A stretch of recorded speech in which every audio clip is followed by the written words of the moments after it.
My name is Lily, and I'm 28 years old. I met Connor at work, dated at 24, and got married after 2 years. I quit my job to be a full-time housewife.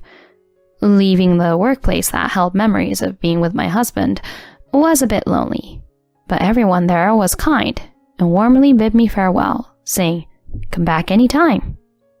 As we worked at the same place, I understand my husband's job.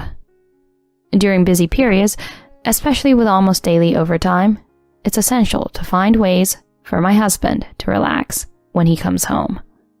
I do my best as a wife, giving my husband massages, using aromatherapy, and doing whatever I can. One day, something happened. On that particular day, my sister-in-law visited our apartment. It was a Sunday, so my husband was also at home. "Hey, Lily, I came to hang out." Her sweet voice came through the intercom as if from nowhere. I reluctantly opened the door and pushed her away, saying, "What? You didn't even let me know you were coming." "You're still the same, Lily, always sharpening your claws. Today, I have something important to talk about." She entered the house with a sigh. Hey, if it's just talking, we can do it at the entrance, right?" I said, but my sister didn't pay attention and headed straight to the living room. Ugh, really, what's going on? Reluctantly, I also headed to the living room. As you might guess, I don't particularly like my sister. A real sister? Some might think so, but, well, the reason I dislike her will become clear later. As I headed to the living room, my sister was already sitting on the sofa, absorbed in her smartphone. "Hey, if you have something to say, spit it out." When I said this while standing, my husband, who was present, casually tried to calm the situation. "Easy there. Since she came all this way, why not make some tea for her?" "If you think that, then you make it." I thought that in my mind, but I didn't want to reveal my irritation in front of them. Reluctantly, I decided to make the tea myself. I made a pot of tea for 3 in the kitchen and returned to the side living room to find my husband sitting next to my sister for some reason. "Huh? Why are you sitting there? Normally, you'd sit on my side." While thinking about that, I offered tea to my sister. "Thanks, Lily. Sorry for coming out of the blue." "If you feel that way, then quickly tell me the reason. It's my day off after all." I blurted it out, and my sister said something I had never imagined. "I knew about Connor's day off. That's why I came today." "Huh? What does that mean?" As I started to say that, Connor interrupted. "Lily, divorce me." My husband opened his mouth without a pause. "Huh? Divorce? What's with you all of a sudden?" At that moment, it felt as if time had stopped. I didn't understand what my loving husband in front of me was saying. What is that word I just heard? What is it? Maybe I misheard? Or perhaps a dream? No matter how hard I try to think, I can't help but see my husband and my own sister in front of me. That is when I finally got my head around the fact that my husband had initiated the divorce. I reacted in the usual way you see in comic books and dramas. What was that just now? Then, without changing his expression, my husband uttered a cruel statement. "Your sister, May, is pregnant, so I'm thinking of divorcing you. Please, let us part ways." May? My sister? Pregnant? It wasn't just about wanting a divorce from me. This person, my husband, impregnated my own sister while still being my spouse. Much later, I was hit with a circling sense of disgust, anger, and sadness toward my husband. Why? We talked about how having children can wait. I restrained my voice and questioned, to which my husband looked uncomfortably apologetic. Sorry, but she means more to me now. Beside him, my sister grinned, watching my reaction. How long have the two of you been in a relationship? This time, my sister opened her mouth to answer. About 6 months ago? On your birthday, remember? We all celebrated at home. That's when it started, right? Yeah, I think so. Yeah, that time. 6 months ago, my parents held a birthday party for me. At that time, my husband and my sister, who was living with my parents, also attended, and we all spent a pleasant time together. Intoxicated, I drank a lot of alcohol and happily got drunk, falling asleep earlier than anyone else. Their relationship began that day, taking advantage of me being passed out. However, initially, my sister made advances, and my husband reportedly refused. After persistent advances from my sister, my husband eventually gave in, and they started meeting regularly. They had cultivated their love over the past 6 months, without me noticing. As a result, my sister, in just half a year of their relationship, became pregnant before me, the wife.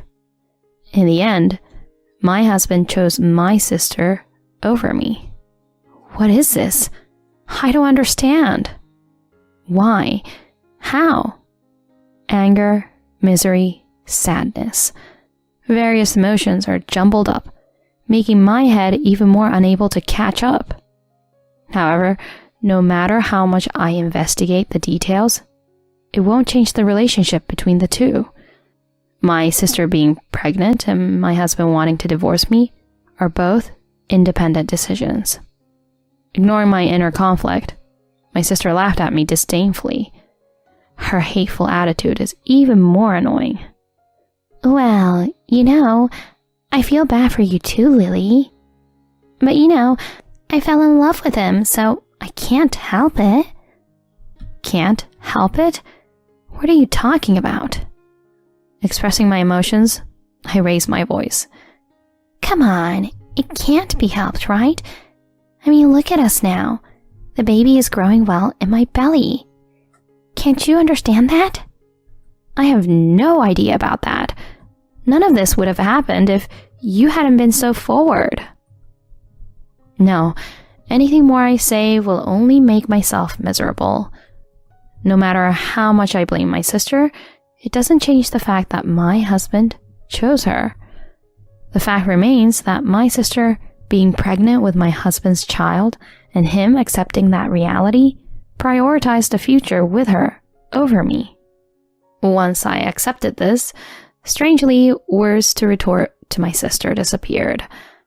Observing my reaction, my sister exchanged a satisfied glance with my husband, smiling contently. May, I need to talk to Connor. Can you give me a minute? The tone wasn't harsh, but I spoke in a surprisingly low voice, unlike my usual self. Alone with my husband, he seemed quite uncomfortable. Hey, do you really love May? Facing my question, my husband avoided eye contact and nodded slightly. Hey, can you tell me clearly? Did you consider marrying May because she's pregnant? Or were you serious about being with May instead of me from the beginning? Emphasizing my point, I questioned my husband clearly. In response, he finally opened his heavy mouth. At first, I thought it would be okay if no one found out. I felt the responsibility to take care of the child after it happened. So, I decided to get married. And I have to divorce you, Lily, too. I was genuinely disappointed. I thought there would be a firmer and more solid determination behind this decision. To think it was such a pathetic reason.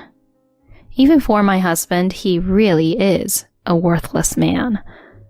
Rather than sadness or anger, I felt more of a sense of disbelief. I left the scene with just saying, yes. The married life with my husband is ending like this. It's quite underwhelming. In my room, I muttered such a soliloquy. Truly, my marriage life was foolish and miserable. Thinking back, I never liked my sister, because she always took away things precious to me. If it was just clothes or accessories, I could tolerate it. But as we grew up, she even stole my boyfriend. If I tried to confront her, she would fake tears and gather people around her. Even when I finally bought the bag I'd always wanted after working part-time, she used it without permission when I wasn't around and splendidly broke it. When I asked her to compensate, far from reflecting, she ridiculed me. What are you talking about? I used it for you because you don't deserve it, okay? It doesn't matter if it's broken. That bag doesn't suit you anyway. Getting angry at my sister's audacity, I raised my voice, and she immediately ran to our parents. Mom, Dad, Lily is blaming me. Watching my sister's grand performance, I sighed in exasperation. Hey, you used and broke my stuff without permission, right? It wasn't on purpose. It was cute, so I just borrowed it a bit. I didn't even question my parents about my sister's melodramatic act. Instead, my father and mother would unilaterally blame me. You're her big sister. You should be kinder to your younger sister. Yeah, even though you're older, you're so disgraceful. While my parents blamed me, my sister smirked from the shadows. They always sided with my sister, ignoring everything I said. In the end, it followed the script of the perfect little sister.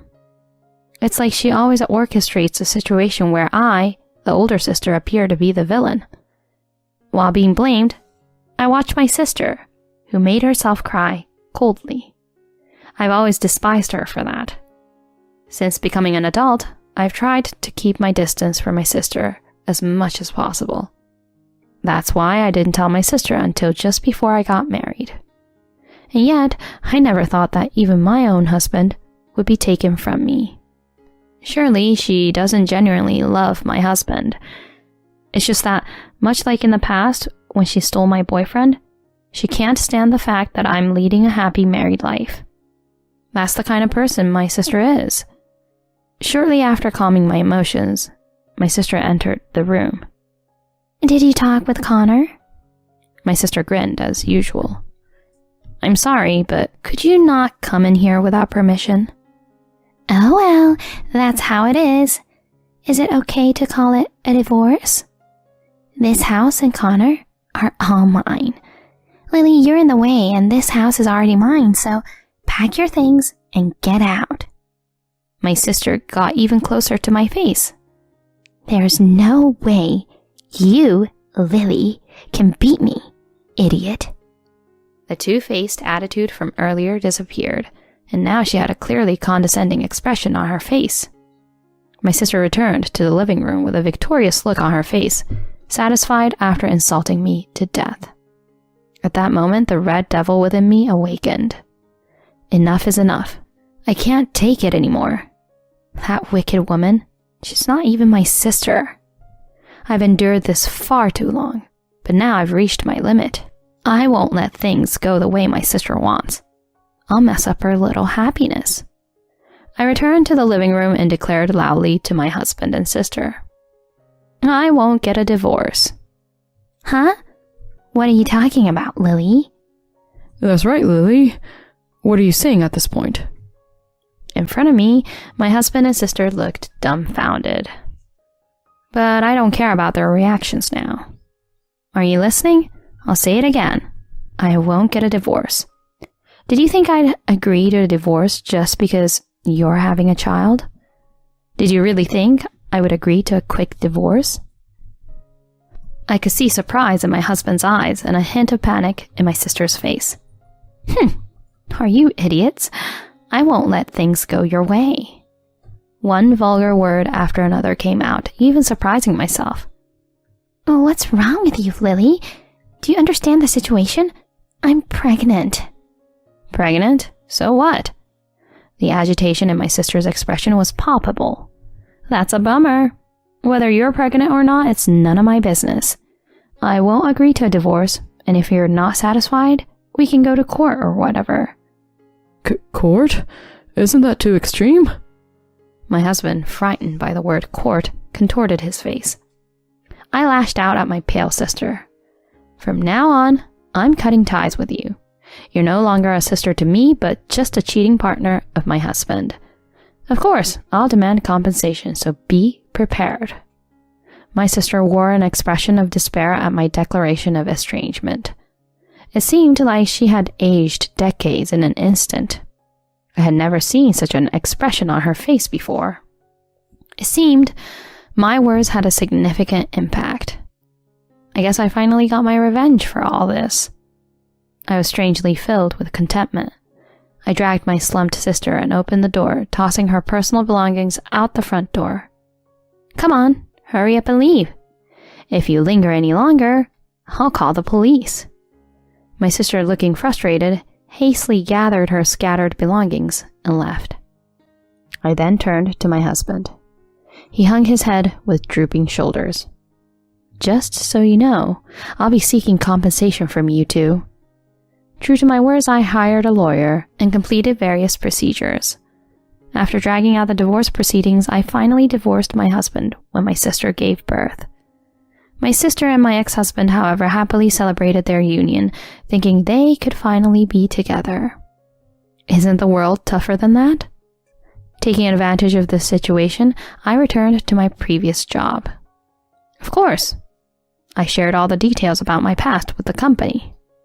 At that time, I, who was working hard, was hired immediately, while my husband, who was working for the same company, faced a chorus of criticism. I heard that he got his wife's sister pregnant even though he has a wife. What? That's too sleazy, isn't it? Isn't his ex-wife the one who recently returned to work? I feel sorry for Lily. I couldn't bear it if I were her. The rumors about my husband spread throughout the office.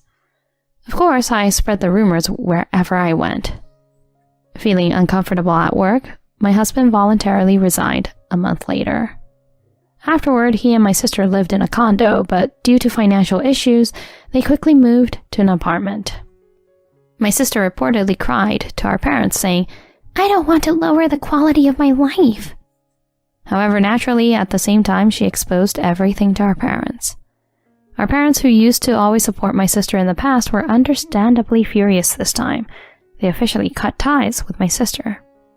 What's the matter with you seducing your sister's husband? Exactly. On top of that, being pregnant with your sister's husband's child. How can we face the neighbors? Even our father and mother were furious about this. It's no surprise that my sister shouldn't expect any support from our parents. I wondered if I went too far. Am I scheming? But compared to what that despicable woman did to me, I think I was quite lenient. I managed to ease the tension with our parents, who had always favored my sister, and successfully collected compensation from both my ex-husband and my sister. I've also returned to my previous job, so I no longer have financial worries. Now it's their turn to experience hell. After having my life ruined by them, I plan to focus on enriching my personal life and prioritize my own happiness moving forward. Congratulations on your new baby. Here's a gift of $3,400. What? I can't accept that much. It's okay. It's a gift from me. Thanks, Mom. This really helps. Although we were expressing our gratitude, I felt something was off the moment I held the envelope. When I checked inside, there was no money, but something else. I was so mad, I threw the envelope into the trash can. Hey, what are you doing? That's the money Mom gave us. Apologize to her right now. Unaware of what was inside, my husband Ralph scolded me. Would you say the same thing after seeing this? I showed him the contents of the envelope. He trembled and clenched his fists. Mom, don't mock us like this anymore. My name is Brooke. I'm 30 years old and an office worker. Ralph and I have been married for 2 years. We met at a mixer. He was handsome, and I was immediately attracted to him. He seemed interested in me too. and we started dating. He was kind and had a wonderful smile. I was so happy to be with him. Being together always felt relaxing. Our relationship smoothly progressed, and we started living together after a year. We began seriously considering marriage. A year after moving in together, he proposed, and we decided to get married. I had wanted to marry him too, so I was overjoyed when he proposed. We quickly went to greet each other's parents. My parents really liked him. Well, he's very nice and works at a big company, so he made a good impression on them. I was relieved my parents approved of our marriage. Next, we went to his parents' house. I was nervous on the way there. When we arrived, his parents welcomed us. Hello, you must be Brooke. Yes, nice to meet you. Thank you for having me today. No need to be so formal. We're happy to welcome you. My father-in-law, Mark, said this with a kind smile. He's just like Ralph, I thought. Ralph's kindness probably comes from him. Meanwhile, my mother-in-law, Paulina, stood straight, watching me intently. I felt intimidated by her presence. It's typical for mothers-in-law to be strict, I guess. I made sure to be polite. Mark kindly asked various questions, which made it easier for me to talk. But Paulina remained quiet. After we finished our marriage greetings, Ralph and I felt exhausted on the way back. That was stressful. Ralph, your mom is kinda scary. Really? She's usually nice. No, she was pretty intimidating, stern and silent. True, she was quieter than usual. But she's basically kind, so don't worry. If you say so. I was relieved to hear him say that. Both our families met without major issues, and our wedding went well. Many friends and colleagues attended, making it a memorable event. After our honeymoon, we started our life as a married couple. Living together before marriage meant our lifestyle didn't change much, but being newlyweds still felt new. We both worked, so we shared household chores. Ralph, having lived alone for a while, was good at cooking. We would prepare make-ahead dishes together, and whoever came home first would cook the main dish. We lived happily, adapting flexibly to each other's needs. Our rules for living together remained the same, and I was happy we could live blissfully in our own way. I thought our life would continue like this, gradually adding more happiness like having children and buying a house. However, something big happened 2 years into our marriage. What? Dad's in the hospital? It started with a sudden phone call. Mark had suffered a stroke and was hospitalized. Ralph and I rushed to the hospital. Dad, are you okay? Thanks for coming, you two. Sorry to worry you. I need to be hospitalized for a while for some tests. I see. Mark, let us know if there's anything we can help with. Thanks. That's sweet of you to say. After chatting in his room, we left. I'm worried about your dad. Yeah, me too. Let's visit him as much as we can. Thanks, Brooke. That means a lot. We visited him between work. The test results revealed he had cancer, with only about a year left to live. We were speechless at the sudden announcement. No, he can't be. Both of us, and especially Paulina, were deeply shocked. And of course, Mark himself must have been devastated. None of us could accept this unexpected turn of events. But we couldn't stay down forever.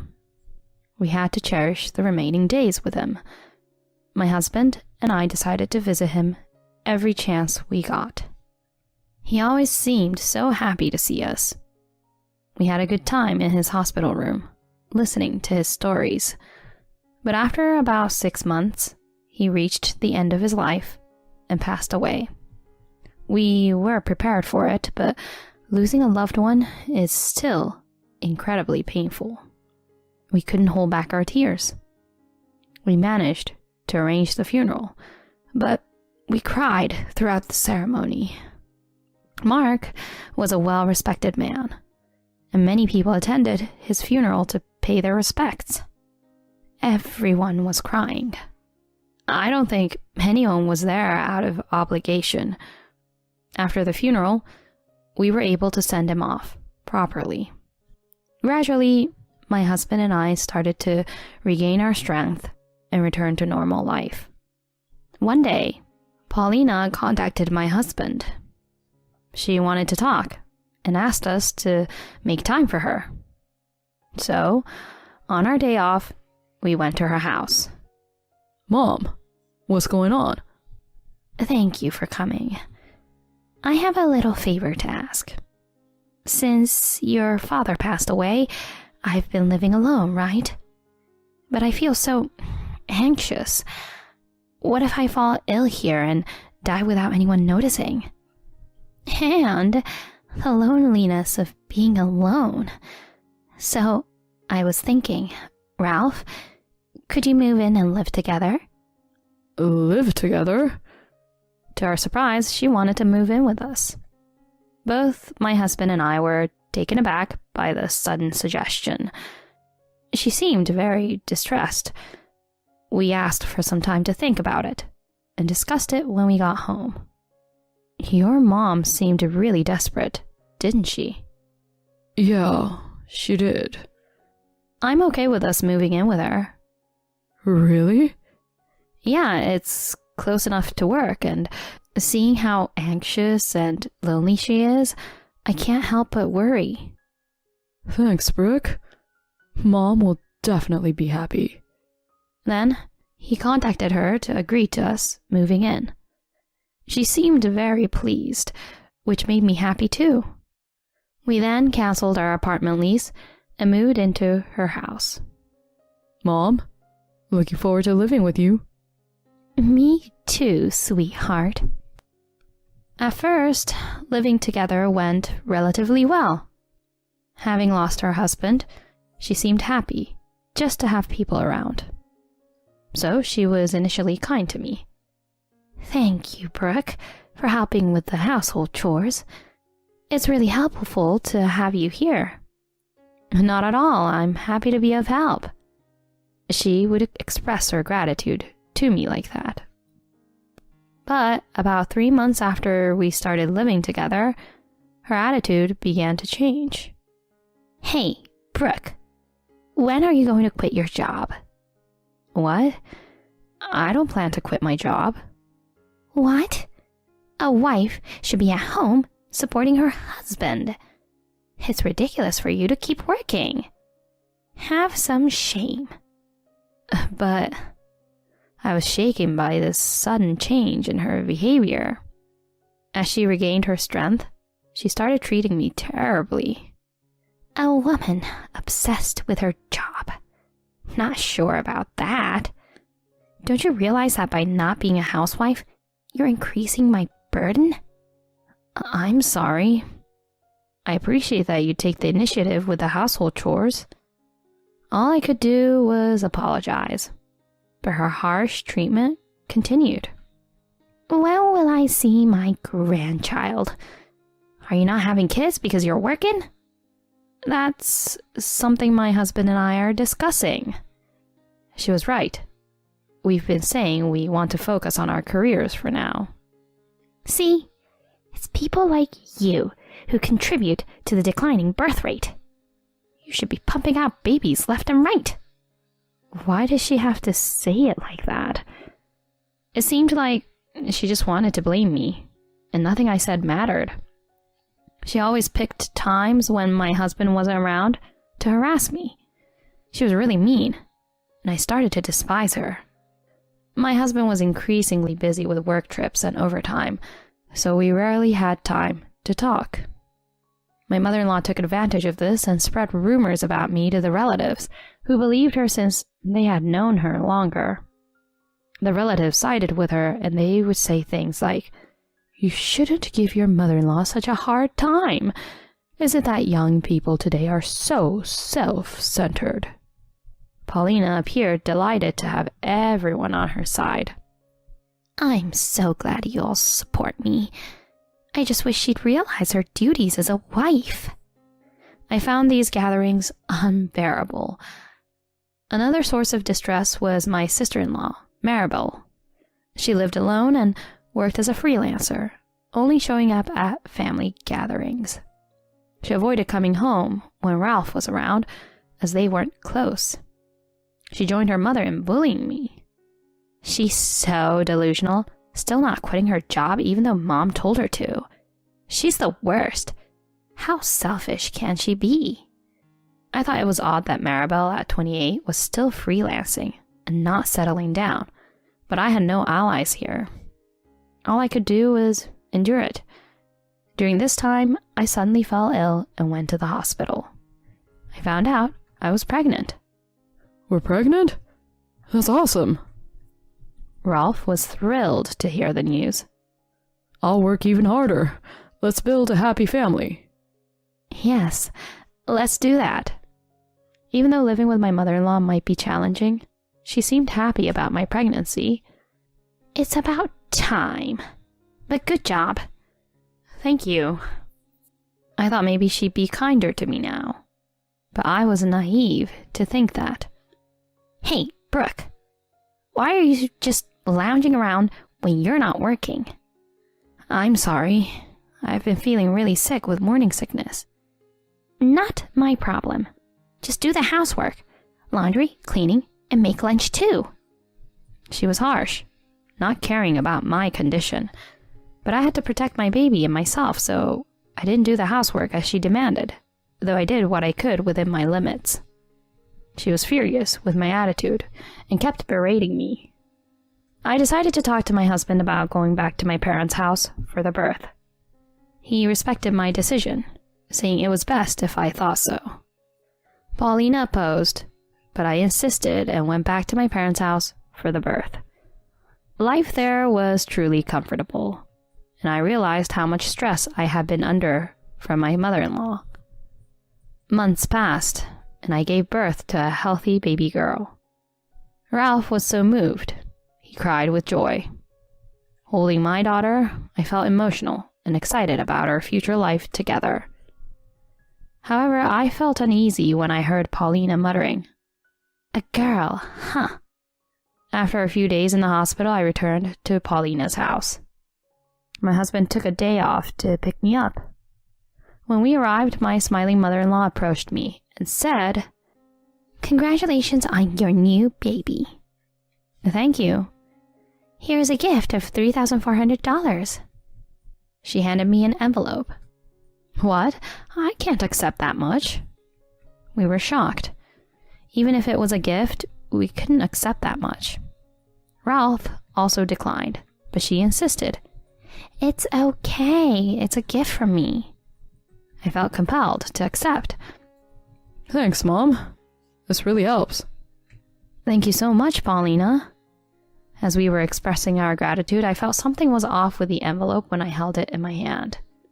It felt too light, as she was busy playing with our daughter. I felt something was off and took the chance to open the envelope. Inside, instead of money, there were other things. I was so angry that I threw the envelope into the trash can. Hey, what are you doing? That was the money Mom gave us. He was shocked and looked at me, scolding me. Apologize to her right now. He was angry, not knowing what was inside. Would you say the same thing after seeing this? I showed him what was inside the envelope. It was a bundle of receipts from a recent trip she took with my sister-in-law. They bought various things like souvenirs and brand items. The envelope also included hotel bills. It seemed like she was asking us to reimburse her for these expenses. Oopsie! It seems I made a mistake. I meant to give you a birth gift, but I handed you the travel receipts instead. But you know, I had a lot of extra work while you were away for your birth, so I'd like you to cover these." She said this and laughed. I was just amazed at how hopeless she was. Ralph, trembling with anger and clenching his fists, said, "Mom, don't mock us like this anymore." "What do you mean, anymore?" "I know you've been bullying Brooke." "What are you talking about? Me bullying Brooke? There's no proof of that." "I've been busy with work and couldn't be there for her as much as I wanted, but I sensed she was troubled. But she always said she was fine when I asked, so I decided to install a hidden camera." "What?" "The footage showed you bullying her several times. I collected it as evidence and agreed to let Brooke go back to her parents to prevent further harm. When she returned, I planned to leave the house with her and our daughter." "What? You're kidding, right?" "No, I'm not. Brooke is more important to me than you. Now that we have a daughter, I can't take care of you anymore. Marable is there, so I'm sure you'll be fine without me." "Don't say that. I apologize for being harsh to Brooke." She was panicking. "Please, forgive me, Brooke. I'm really sorry." She apologized to me, but I couldn't forgive her anymore. "I can't trust you anymore, so you don't need to apologize. I'll use the evidence your son collected to sue you for the emotional distress you've caused." "What? Please, tell me you're joking." "No, I'm serious. You pushed me to my limit." She slumped into heat. My husband and I packed our belongings, left the house with our daughter, and put our stuff temporarily at my parents' house. We then rented a new place and moved in, cutting off all contact with my mother-in-law and making sure she didn't know where we were. We sent a formal notice and sued her for damages. When Marable called my husband, furious, he told her she would also be sued, and she went silent. We stopped attending family gatherings. However, a kind relative who had always been nice to me secretly contacted me and told me that my mother-in-law and sister-in-law, faced with the lawsuit, were now asking relatives for money. The relatives quickly distanced themselves from them. The two, known for their wasteful habits, had quickly squandered my father-in-law's inheritance and were now trapped in a cycle of debt and overspending. They were desperately working part-time jobs to repay their debts, but their spending habits only increased their debts. Serves them right. In contrast, my husband and I were happily living together, watching our daughter grow. From now on, I'm going to talk to my husband immediately if something comes up and make sure we face problems together as a couple. My husband insulted our 6-month-old daughter, calling her ugly in front of my parents. When I reproached him for this, he says something like this. "Huh? The fact is she's ugly, right?" My husband glanced at our baby in the crib, laughed disdainfully, and says so. I protested vehemently. "She's only 6 months old. Her face will change. No matter her appearance, it's our own child, so she should be cute." Hugo looked at my emotional outburst with cold eyes. "No way my kid could be this ugly.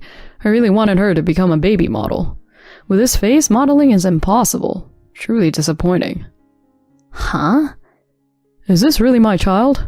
Not cute at all." 10 years later. By chance, when we reunited, we were shocked by each other's appearances. My name is Noelle, and I'm 38 years old. I work as a popular stylist. I coordinate clothes for fashion magazines and work on styling for celebrities at TV stations. At the age of 26, after finishing my apprenticeship, I met Hugo, who would later become my husband. Hugo, 2 years older, was a photographer employed by a publishing company and was very good-looking. "Hugo, you're more of a model or entertainer than a photographer." So much so that people around me say that. In reality, he gave up on being a model due to not meeting the height requirements. Hugo and I got to know each other through our work, and we ended up dating after he confessed his feelings for me. Hugo was strict not only about his own appearance, but also about the appearance of others. Even during our relationship, there were times he brought up something like this during dates. "Hey, did you see that woman we just passed? She's incredibly fat." Come on, Hugo. It's better not to speak ill of others' appearances. "What's the matter, Noelle? You must think the same, right?" I wished for him to improve in this aspect. When I started pointing out his negative comments, he eventually stopped making them. Soon, Hugo proposed to me. With you, Noelle, I believe we can create the ideal family. Will you marry me? Yes, Hugo. Thank you.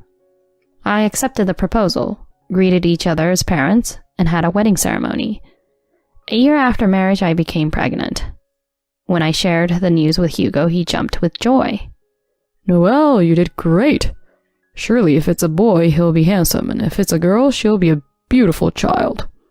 Regardless of the appearance, our child is ours, so they should be cute. I responded with a wry smile, but it seemed like Hugo wasn't listening. Soon I gave birth. I gave birth to a healthy girl. The two of us discussed and decided to name her Evelyn.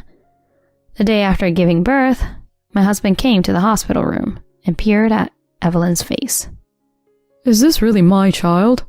Kinda has a face like a monkey. What? A monkey? I couldn't help but react immediately. Then a nearby nurse said the following. When they're just born, everyone has similar faces, you know. I think Evelyn is very cute.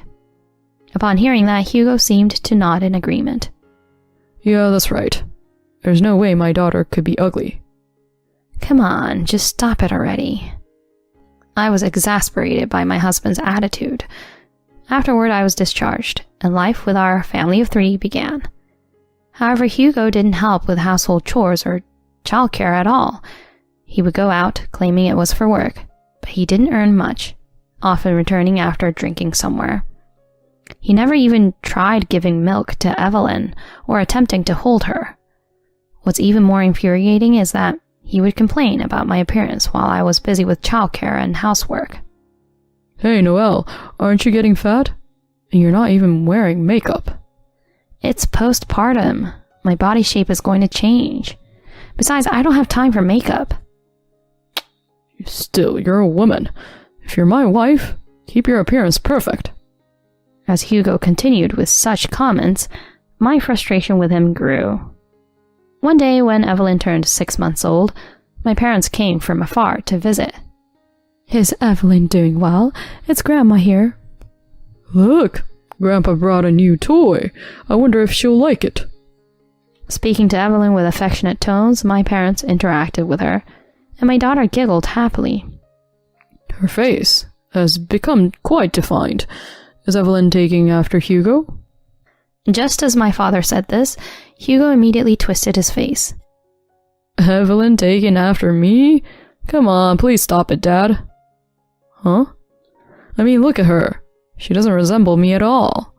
Her eyes are small and her nose is flat. Is that so? Maybe she looks like Noelle? I wonder if Noelle looked like this when she was little. At least, I wasn't this ugly, you know?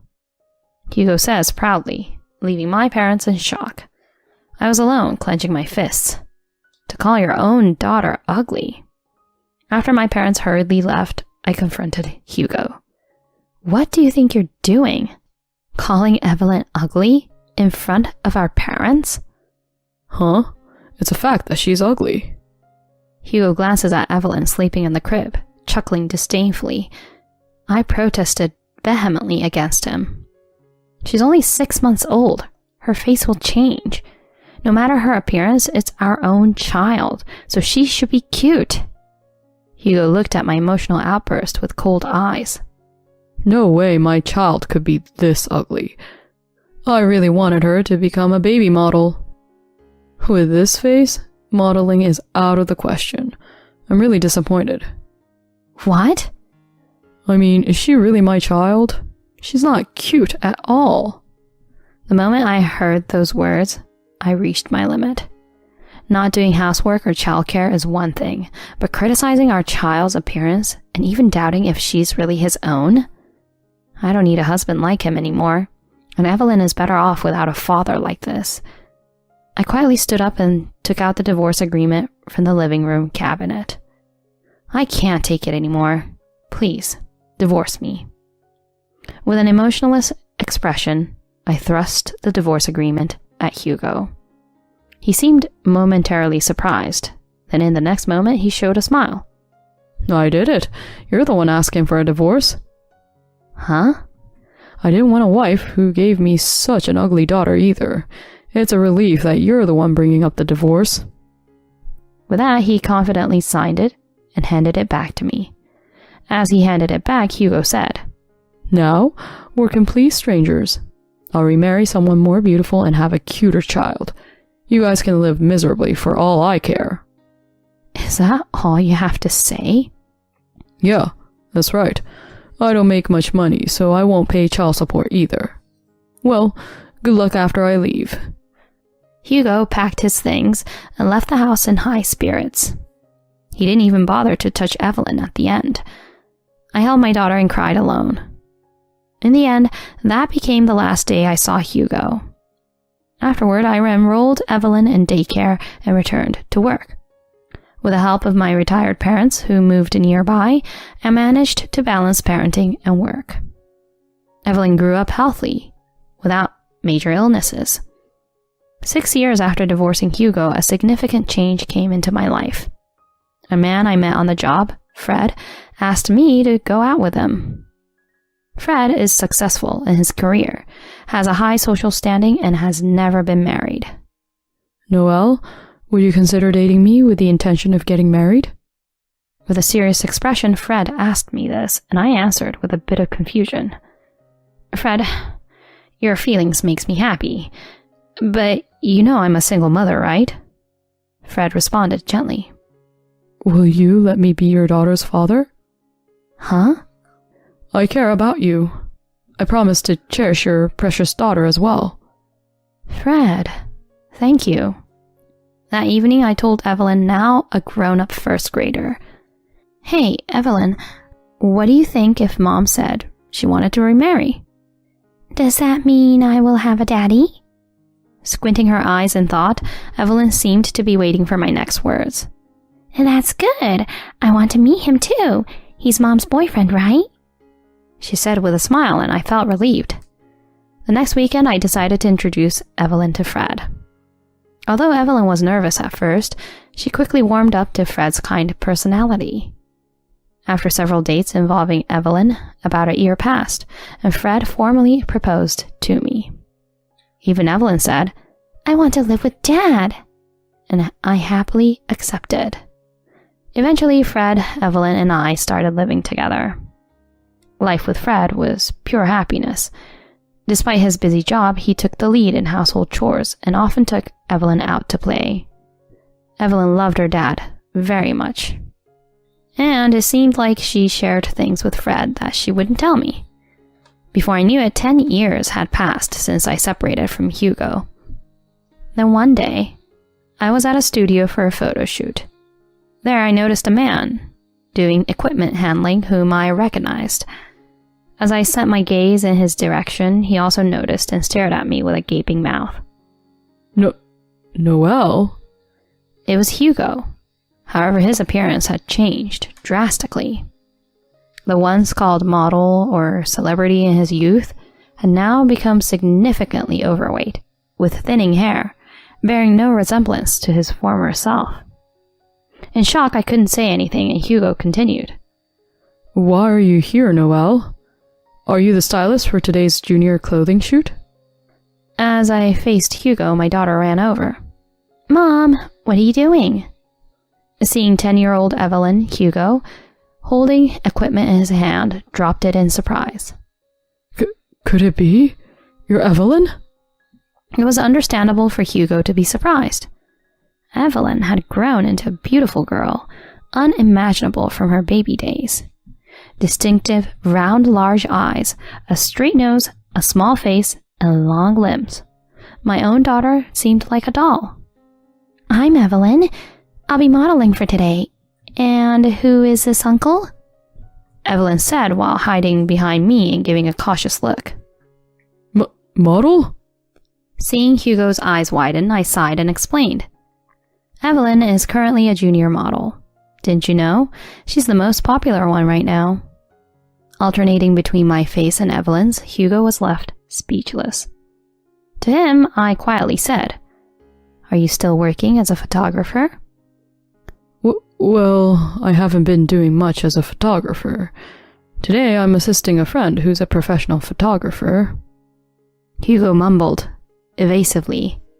In reality, I knew that he had been involved with female subjects and that his photography work had declined. Well then, do your best. I casually said that to Hugo and turned away, ready to leave with Evelyn. Wait a minute. I still have things to talk about. Hugo hurriedly stopped us. What? There's nothing to talk about. There is, for me. Anyway, Evelyn has become cute. Truly my daughter. Hugo seemed to have regained his composure, grinning as he tried to reach out to Evelyn. Evelyn quickly dodged his attempt. My daughter? Mom, what is he talking about? Evelyn, this man is your biological father. Evelyn twisted her face in response. What? This dull-looking middle-aged man is my father? While Hugo was surprised, I couldn't help but burst into laughter. Evelyn, you shouldn't say things like that, even if they're true. But Mom, this man has no sense of cleanliness.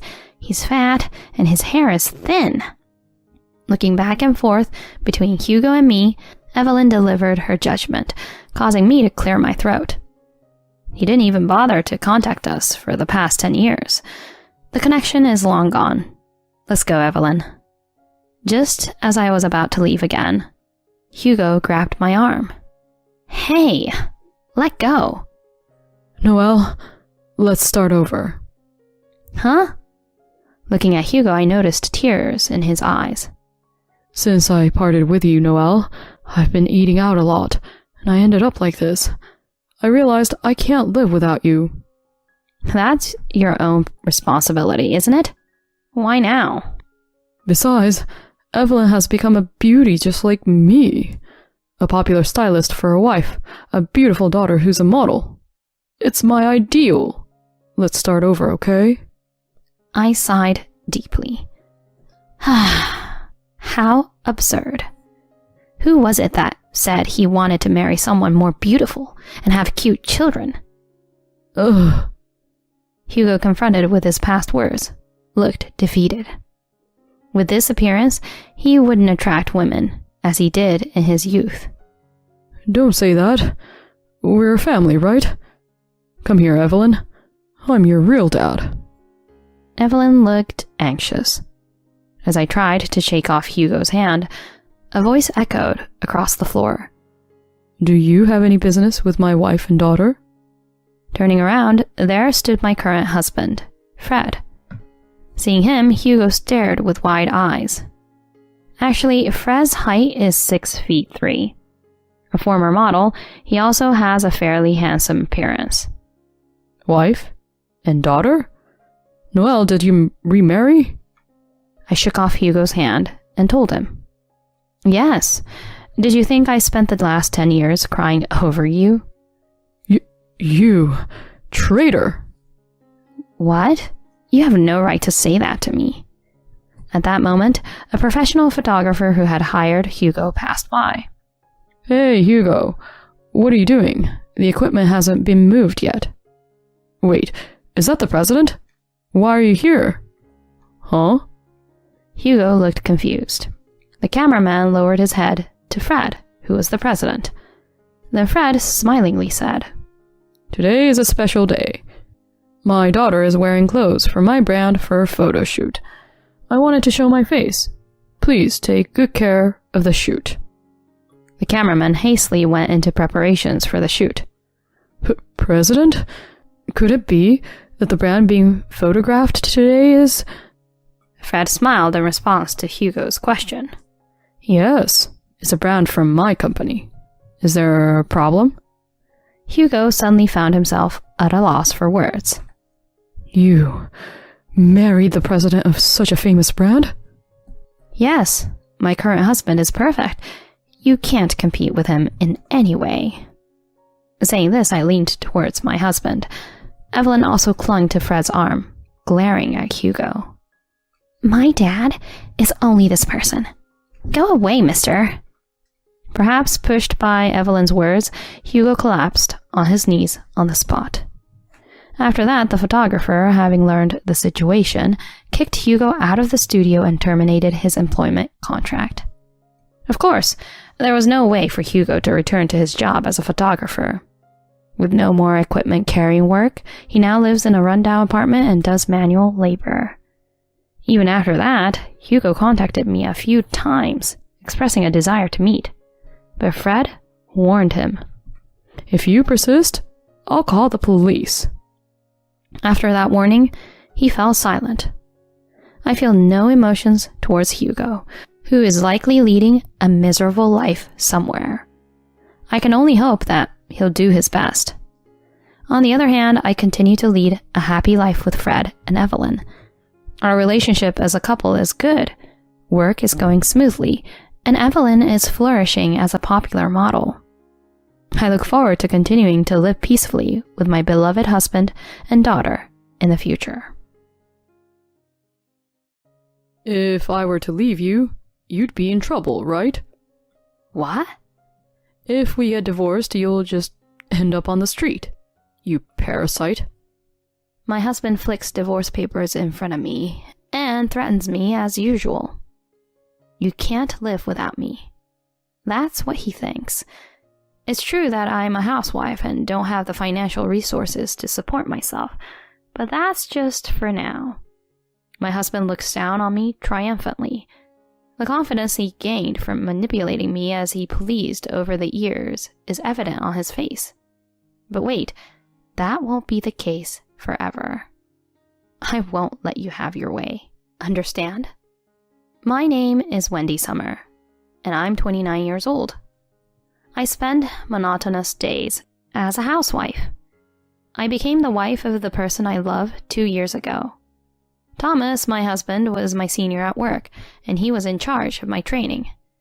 Not only was he good at teaching, but Thomas, with his good looks, was also popular among colleagues, to the extent that there was even a secret fan club for him.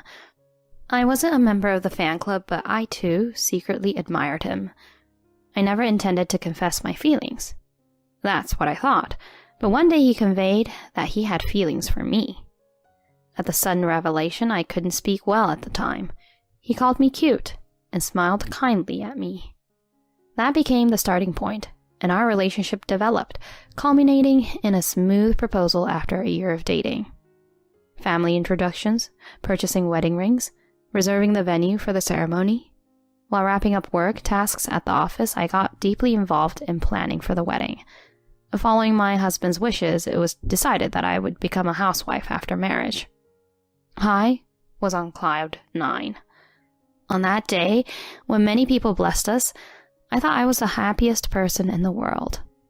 I wanted to spend the rest of my life with my beloved Thomas. Since when did it change? How did a happy marriage turn into a hellish one? I think it was a minor thing. Half a year into marriage, one day, his birthday to be exact, as a housewife, unlike when I was working, I had no income, so I was using my own savings for shopping and daily expenses. You can use any leftover monthly allowance freely. He said that to me, but his salary isn't that high either. The allowance I receive is meager. After deducting expenses other than rent, like utilities and groceries, there's barely around $50 left. And today is his birthday. Although my husband gave me money, it somehow felt different to use it to buy his birthday present, so I decided to purchase the gift with my own money. But considering our future travels and the possibility of having children, I couldn't afford to waste money. So I set a budget of $100 and bought the tie clip he had been wanting. I also prepared homemade cake and dishes, waiting for my husband to come home. He arrives, saying, "I'm home," and I greet him with a smile. "Welcome back. The food and cake are ready." Where did you buy them? To his somewhat indifferent inquiry, I proudly announce, "I didn't buy them. I made them myself. It's my first time, so I'm not sure about the taste." With a bit of embarrassment, I show him the neatly arranged dishes. However, he only glances at them, showing no signs of happiness. He's supposed to be delighted. My expectations were shattered easily. Thomas? I looked fearfully into my husband's face, and he sighed heavily. Hey, what's this? Were you planning to celebrate my birthday with this? Seriously? What do you mean? I prepared both the dishes and the cake. Huh? Don't make me laugh. Did you think I'd be happy with these homemade, cheap-looking dishes? Huh? Oh well, I guess I'm being mocked too.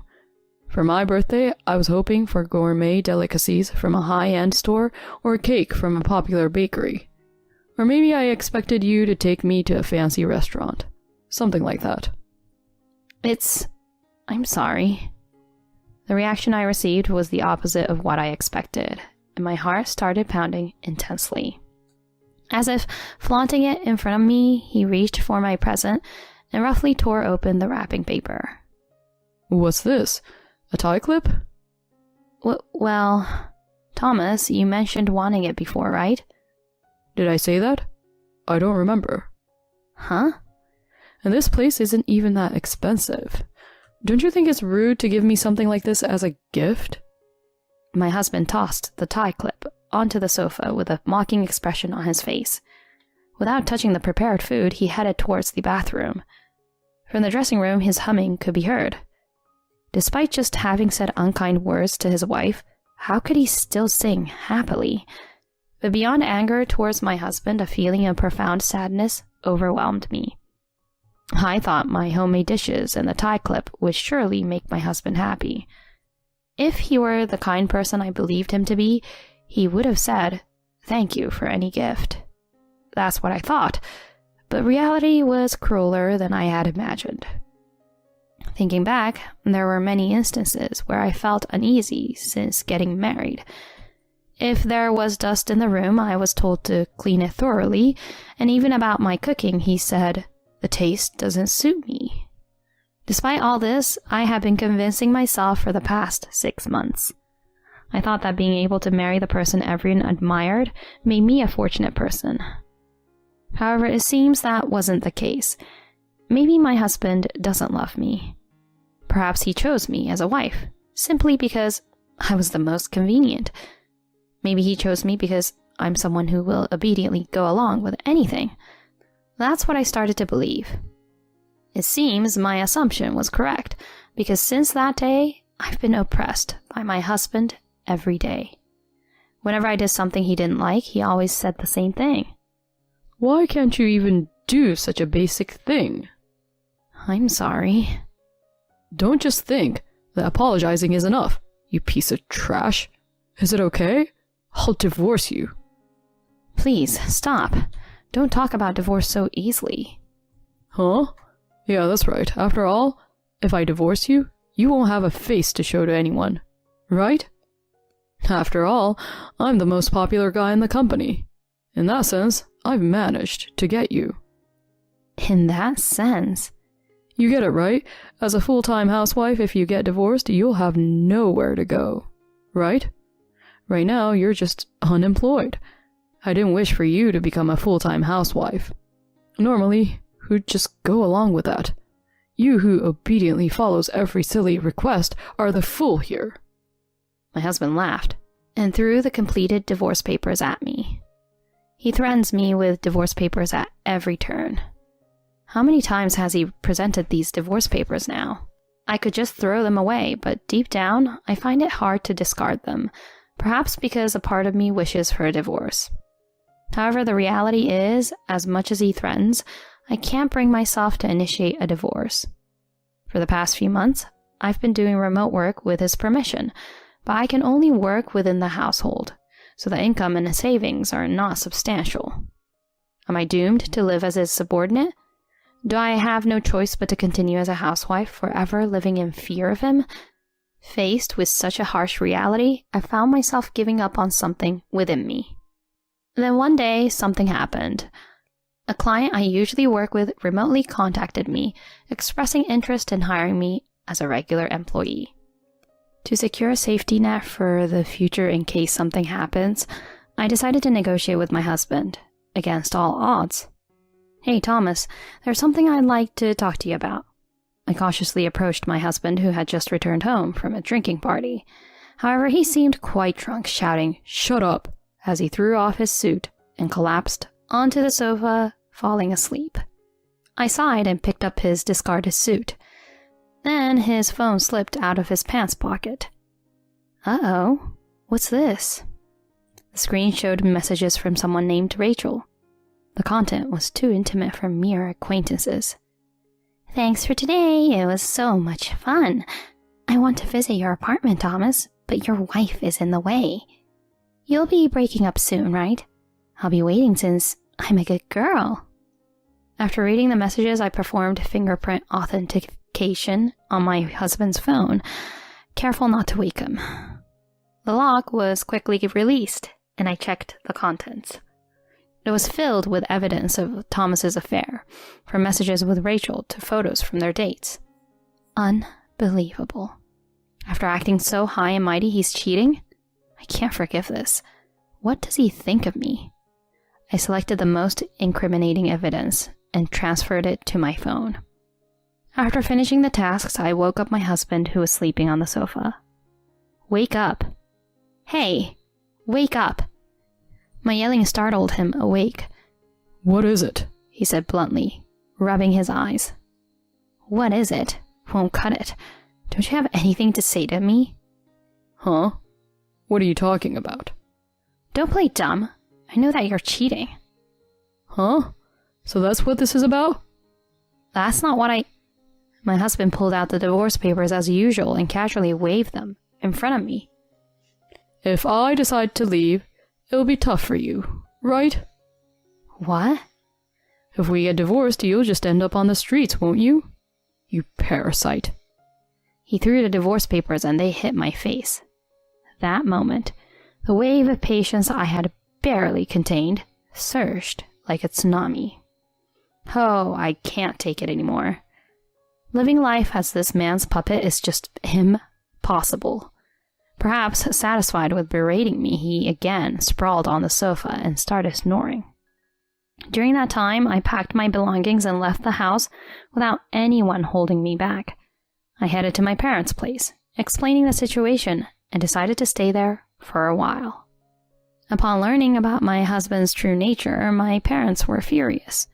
My father even wanted to confront him and throw a punch, but I stopped him, saying, "I have a plan." The next day, I signed the divorce papers handed to me by my husband and submitted them to the municipal office. After it was smoothly accepted, I succinctly summarized the facts and sent a message to my husband. For several days afterward, Thomas made dozens of calls.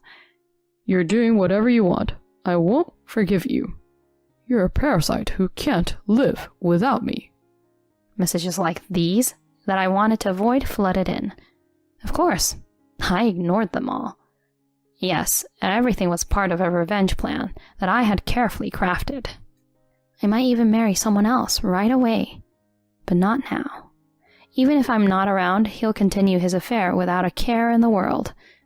No, it might become an even more blissful time for him than when I was with him. But I now have numerous pieces of evidence of his infidelity. When the time comes, I will execute my revenge without fail. With that determination in my heart, I started a new life. A year passed. In the end, I accepted an offer from a client and was hired in a position close to a full-time employee. I spent the first year at my parents' house, and only recently I began living on my own. My father and mother said, "You can stay with us forever." but I couldn't keep relying on them. Besides, revenge against him awaits me. Once I can live independently after leaving my parents' house, I'll carry out my revenge. I decided this a year ago. With the evidence of his affair that I transferred to my phone, I consulted a highly rated law firm. There, I explained the situation and expressed my desire to claim compensation for the damages caused by my ex-husband and his affair partner. Is it possible to claim compensation for damages at this point? In response to my question, the lawyer confidently answered, "Don't worry. In this situation, the legal obligations have been fulfilled. but the discovery of the affair happened a year ago. In other words, it's a matter from before the divorce. If the affair was discovered within 3 years, you can claim compensation for mental distress. I see. Well then, please proceed. Yes, leave it to me. The assigned lawyer acted swiftly, just as I had heard. He extracted key evidence from what I provided and created a certified document. 2 weeks later, I received a call from my ex-husband wondering if the documents had safely reached him. Hello? When I responded, he began to speak quickly, as if in a hurry. Hey, what the heck is this about? Oh, you got it. As it says there, I'll be expecting the $20,000 for the alimony fee, okay? Huh? Are you kidding me? We're already divorced, right? So why the heck are you asking for alimony for cheating all of a sudden? All of a sudden? What are you talking about? I've been waiting for this moment forever. What is that? I asked around with some former colleagues, and it seems like you're getting quite cozy with that affair woman at work, especially after our divorce was finalized. Are you getting all bold now, thinking you can flaunt it because you don't have to hide it anymore? Well, that's... Yeah, that's right. I had already investigated Thomas's situation at work before seeking revenge. Turns out, his affair partner is a new employee at the company. Apparently, he's been playing the victim, spreading stories about our divorce and openly getting close with his affair partner. Most of the female employees believed him because of his good looks. But I won't let Thomas get away with this. I've decided to thoroughly corner him and seek revenge. I declared it with a sense of closure, as if putting an end to the grudges of the past and stepping confidently into the new era. Do you think you're a winner in life just because you're well-liked and good-looking at the office? Too bad. Your winning streak ends today. I'll make sure to report everything you've done to the company, like having an affair with that woman while you were still married to me, and all the emotional abuse you put me through. Wait, if you do that, I'll... Whatever happens to you from now on is none of my concern. Whether you fall into hell with your affair or destroy yourself, I couldn't care less. What I can't forgive is you living a normal life from now on. That's all. I'll make sure you repay the suffering I endured. Scum like you won't be able to live a normal life from now on. Hey, Wendy, wait up! Wendy! Interrupting his desperate plea, I unilaterally ended the call. Before he could call back, I blocked his number. Later, with the support of a close former colleague, I reported my ex-husband's infidelity to the company. The fact that I used to work for the same company and that his affair was with a new employee there made the company take my complaint seriously. As a result, both Thomas and his affair partner faced disciplinary dismissal. The affair partner, angered by the claim for damages, screamed, "It's your fault!" and slapped Thomas at work, leading to an abrupt end of their relationship. Losing his job became a setback for Thomas, and he struggled to find new employment. Now he's working multiple part-time jobs to make ends meet in a small apartment. On the other hand, I continued with my remote work and found contentment in my days. Working from home allowed me to focus on my tasks at my own pace without worrying about others. Although it ended in divorce, the experience taught me valuable lessons. Happiness doesn't solely depend on marriage. Living a life true to oneself is the ultimate happiness. Being able to once again realize that it is the greatest happiness. Without forgetting that fact, I want to continue living honestly with myself in the future. My husband hadn't lifted a finger to help with housework ever since we got married. Instead, he'd come asking for things and act like a child. Even after our daughter was born, he didn't change. When our daughter suffered from a high fever, I was frantically nursing her. I told him I didn't have time and he'd have to figure out dinner himself. He unexpectedly got mad at me. If you dare prioritize the kid over me, then we're getting a divorce. I didn't hesitate and gladly agreed to it. Too late now, if you regret it. A few days later, I received a frantic call from him, clearly on the brink of losing it. I'm Ada, 30 years old. I'm a reasonably successful children's book author. I used to be a regular office worker, but retired when I got married. At my husband's request, I became a homemaker, but I had too much free time after finishing the chores. So I decided to pursue my dream of becoming an author of children's books. I married Dean 2 years ago. We were high school classmates and reconnected at a reunion. We happened to sit next to each other, and after a few too many drinks, he inexplicably started weeping. He explained that he got turned down after proposing to his partner, who wasn't considering marriage. I couldn't leave him alone, and ended up taking care of him. We kept in touch afterward, and as I comforted him over his heartbreak, we started dating and eventually got married. We lived in a rented apartment together. Despite wanting to say we had a happy married life, reality didn't align. My impression of Dean while dating was that he was carefree and humorous. I wasn't wrong, but it wasn't entirely right either. It was only after our marriage that I realized he was a selfish, spoiled brat. He somehow never fully became a mature adult. He was pampered growing up as an only child with aging parents. Due to this background, he was excessively doted on.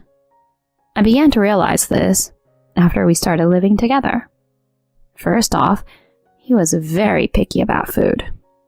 Whenever I served fish for dinner, he always asked me to remove the bones and flake the meat for him. When he first asked, I thought he was joking.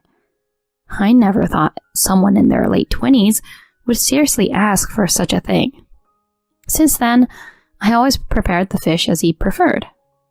It was honestly a hassle, but if I didn't, he'd just leave the entire fish uneaten. Also, he was a fervent vegetable hater. He could manage potatoes and pumpkins, but he hated bell peppers, cucumbers, carrots, and onions, saying they smelled too grassy. I had to finally chop them for cooking, which was quite tedious. Additionally, he made a mess in the bathroom by leaving clothes scattered everywhere. He didn't even bother to fold them or gather them in one place. I ended up collecting his scattered clothes every time. I had asked him to put them in the laundry basket, but his behavior never changed. Moreover, he asked me to prepare his roomwear and towels for him. Even when I asked him to do it himself, he was reluctant and avoided it. If I left it, he wandered around the house in his boxer shorts. He lacked a sense of shame and even answered the door like that. So, during his shower, I reluctantly prepared his clothes for him. An irresponsible man like that could never hold jobs for long. Whenever he felt a little unwell or tired, he called in sick. Even if I were the boss, I'd fire him. Plus, he wasn't able to handle criticism. A small reprimand from his boss, and he immediately quit the job. His salary decreased with every job change. Luckily, my work was going well. I was getting orders from publishers, and my royalty was increasing. So, I didn't have many complaints about our living expenses. However, because I was making money, he no longer felt any urgency to work. He was under the impression that it was all good if he slacked off at work. Whenever he had time, he just played games on the phone. He spent money on in-app purchases, even if he didn't have any allowance left. I don't mean to say playing games was bad, but he bothered me that he kept spending on unproductive leisure when he wasn't making much. Hey, I found a receipt in the trash can. Did you spend on your games again? You bought something just the other day. We agreed that you'd limit your monthly spending to $30, right? When I scolded him, he shrugged it off. Don't get so mad. I just really wanted that limited time item. I'll try not to spend next month. He'd casually apologize, but he never kept his word. He was a grown adult, so why couldn't he manage money sensibly? He seemed to remain a handful no matter his age. It was like I was his mother rather than his wife. Initially, I found his reliance cute and charming, but soon it became nothing but frustrating. I was stuck in a state of annoyance, but unable to take the step towards divorce, so I was troubled. Then, I found out about my pregnancy. Dean was thrilled with the news. I was genuinely happy about having a baby and had some hopes too. Maybe, if he became a father, he'd finally grow up a bit. But, to cut to the chase, my expectation was too optimistic. During my pregnancy, his selfishness didn't improve. Even while I suffered from morning sickness, he'd ask for food and laundry to be done. When I asked him to take care of things for me, he complained, saying it was the housewife's job. He didn't even help carry heavy bags when we went shopping. He was engrossed in his phone, playing games while I struggled with the shopping bags. And worst of all, when he saw my growing belly, he uttered hurtful words like, "Disgusting," and, "I can't see you as a woman." He had no regard to whose baby I was carrying.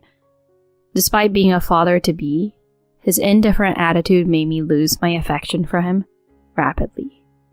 Eventually, I gave birth to a healthy baby girl named Irene. After childbirth, I went to stay with my parents for a while. I gave some money to Dean and asked him to manage on his own. My parents were excited to have me and the newborn and urged me to take it easy. I indulged in their advice.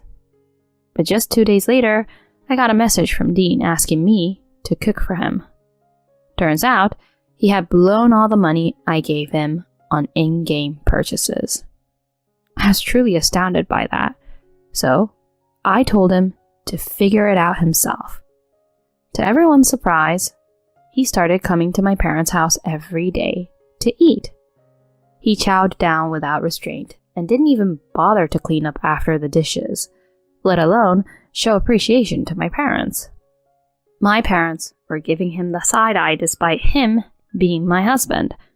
I was utterly embarrassed by him. Even after becoming a father, his spoiled attitude hadn't changed at all, and I was still taking care of everything. There were other things that bothered me too. He started acting suspiciously. For instance, he claimed to have work-related dinner or overtime more frequently. When he returned, he smelled like soap and didn't let go of his phone. He grinned while staring at it, which creeped me out. I suspected he was cheating, but I let him be. I was fed up with him, to the point that I didn't even care about getting jealous. Then one day, Irene caught a bad cold with a high fever. She woke up crying in the morning, and her face was all red. Since it was a weekend, Dean was at home. I hurriedly prepared to take her to the doctor and asked him to drive. His reply was outrageous. "Oh no, I can't today. I have plans to meet friends. It's a long-standing arrangement, so I don't want to cancel at the last minute." Are you kidding me? Irene has a high fever. As her dad, you should prioritize her. "You're overreacting, you know. She's already won, so she'll be fine in no time. Just lay her down in bed." I was speechless at his prioritizing his matters over a serious issue concerning our child. Irene's cries brought me back to reality. While we argued, her condition was worsening. I didn't have time to waste. I immediately called a car service and headed to the clinic. The doctor diagnosed her with a viral cold and assured me she'd recover soon with medications. After having an IV treatment, we returned home late afternoon. Then I managed to get her to sleep after giving her medicines. I was busy looking after her, so the house was a mess. I was too exhausted and planned to clean up the next day when I had more energy. Just as I took a break, Dean returned home. He glanced at the room, frowned, and started complaining. Hey, what's up with this mess? Can't you even clean even though you're a stay-at-home? And where's my dinner? Fed up with his selfish complaints, I couldn't hold back and retorted harshly. I just came back from the doctor a little while ago. Can you see that I was busy? I'll clean up tomorrow. Figure out your own food. That's unacceptable. Do your duties as a wife properly. Clean the house now and get my dinner ready. I already told you no. I wasn't fooling around like you were. You're an adult. Stop being so selfish. I'm going to bed. I took Irene to the bedroom and went to sleep. The next day, when I woke up, Dean was nowhere to be seen. I felt it was convenient not to face him. Late that night, when he returned, he showed me a printout of a petition for divorce form. I'm divorcing you for prioritizing our kid over me. Pack your things up and get out of here. Staring me down, he triumphantly declared. It was ridiculous for him to easily bring up divorce just because he didn't like my attitude. I never thought he was that stupid. But in fact, it suited me just fine. Sure, let's do that. I quickly agreed and started packing my belongings. He looked puzzled by my calmness, but didn't stop me. Give me a few days to find a lawyer. I placed Irene in a pram and left the apartment I shared with Dean. On my way to my parents' place, I struggled to suppress a smile on my face. Too late, even if he regrets it now. He was on the brink of plunging into a living nightmare. Several days later, Dean, in a half-crazed state, showed up at my parents' house. He aggressively confronted me. What the hell did you do? You owe me an explanation. According to him, he received a notice from the management company that the rent was overdue. He also couldn't make utility payments from his account. Furthermore, he couldn't use his card for shopping. I gave him a cold stare while he was yelling and fussing. Let me ask you, what made you think that you could freely use my money as you did before? We're getting divorced, so it's obvious that access to my bank accounts and cards would be stopped. From now on, pay your rent and utilities yourself. What? Don't act so selfish. Because you weren't taking care of me, we're getting a divorce. At least, pay me alimony. To his ridiculous retort, I snapped back. You're the one who's going to pay alimony. You were cheating on me. He went pale for a moment and tried to play it off. What are you talking about? Of course, I wasn't letting him off the hook. You're planning a trip with your girlfriend, right? And you promised her to buy a designer's bag. What's her name? Mary, is it? You seem to be quite smitten, inviting her to our apartment. I had set up baby cams in Irene's room. I kept quiet about it to him because I thought he was going to object, saying it was a waste of money. On those cameras, I saw him having Mary over and getting cozy. He was even making promises for a trip and an expensive bag. So, I have solid evidence. You're the guilty party, so I'll be demanding alimony and child support. He turned completely pale and immediately dropped to his knees, begging for forgiveness. You know I don't have that kind of money. She's married too, and it was just a spur-of-the-moment thing. We won't meet again. He desperately explained, but it was just too late. You're ridiculous. Even if there hadn't been infidelity, I'd already run out of patience with your selfishness and whims. I'm not your mother. I'm sick of taking care of a grown-up, acting like a child. Please, don't be so cold. I'll say what I want now. Aren't you ashamed to make your wife take care of everything at your age? I can't live with someone who prioritizes their own stuff over a child's high fever." Upon hearing that, he flushed red and exploded. He shouted, "You darn woman!" and raised his fist. Suddenly, a loud voice echoed, "Stop it!" and my dad and brother restrained him. They are both heavyweight lifters, so restraining him was no big deal. He moaned while he had tears in his eyes. "Ouch! Please let go!" After he tried to use violence against me, seeing him cry over this was truly pathetic. I faced him and bid our final farewell. "Don't ever show up in front of me again.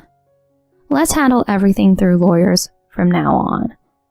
You might struggle to handle a grown-up situation since you're not very mature." Then he was forcibly kicked out by my dad and brother. Afterward, I demanded alimony and child support through my lawyer. He borrowed money from a bad source and paid it all at once. I also went after his girlfriend, Mary. Honestly, I don't hold much grudge against her about the infidelity. If anything, I feel thankful for her being the trigger for a divorce. But in the footage from the camera, she mocked my appearance and called Irene ugly like her mom. That angered me, especially mocking my daughter, so I decided to punish her properly. I sent the footage on the baby cams to her husband, and they ended up divorcing as well. She blamed Dean, and they parted ways after a fight. Dean, chased by debt collectors, is now working deep sea fishing in the cold northern sea. It seems it'll take a while for the debts to be paid off. As for me, I'm doing my best juggling work and parenting as a single mother. Irene's adored by my family and growing up healthy. My children's books are doing well, and it's been decided they'll be serialized in the future. There might be tough times ahead, but I'm determined to overcome them without giving up. Starting today, I've decided to support Amy and Olivia. Next to my husband Scott, who returned home, was my sister-in-law and her child. My husband Scott arbitrarily decided to support them, prioritizing my sister-in-law and her child over me and our daughter. I've had enough. It's time for me to turn the tables and leave him. This is a story of how I got revenge on the worst sycophantic Scott. My name is Emily. It's been 5 years since I married Scott. Scott and I have a daughter, Luna, who is now 4 years old. Our daughter, who was born soon after our marriage, is very lovely and a treasure of ours. Scott and daughter are my cherished family. Or maybe I was the only one who thought so. One day, I was making curry with my daughter while waiting for Scott to come home. "Mom, won't Dad come back if he has power?" Dad is late today. I wonder what happened. Normally, Scott, who should return straight home, hasn't come back even after 7:30 p.m. on this day. No response with calls or messages. "Mom, I'm hungry." "You're right. Okay, let's eat without him today." After finishing the meal with my daughter and cleaning up, Scott finally returned. "Welcome home." "Wait, huh?" Next to Scott were my sister-in-law, her daughter, and an abundance of luggage for some reason. "Scott, what the hell is going on?" In a situation I couldn't comprehend, he started saying something outrageous. From today, I've decided to support Amy and Olivia at home. Huh? Support them? These two? I don't understand. Couldn't you have said something before bringing them here? My head couldn't catch up with the unexpected development. I managed to squeeze out some words. Support? Why all of a sudden? I haven't heard anything about it. It was decided abruptly, so what can you do? Amy had a fight with her husband, and that's why I got a call. Support? But specifically until when?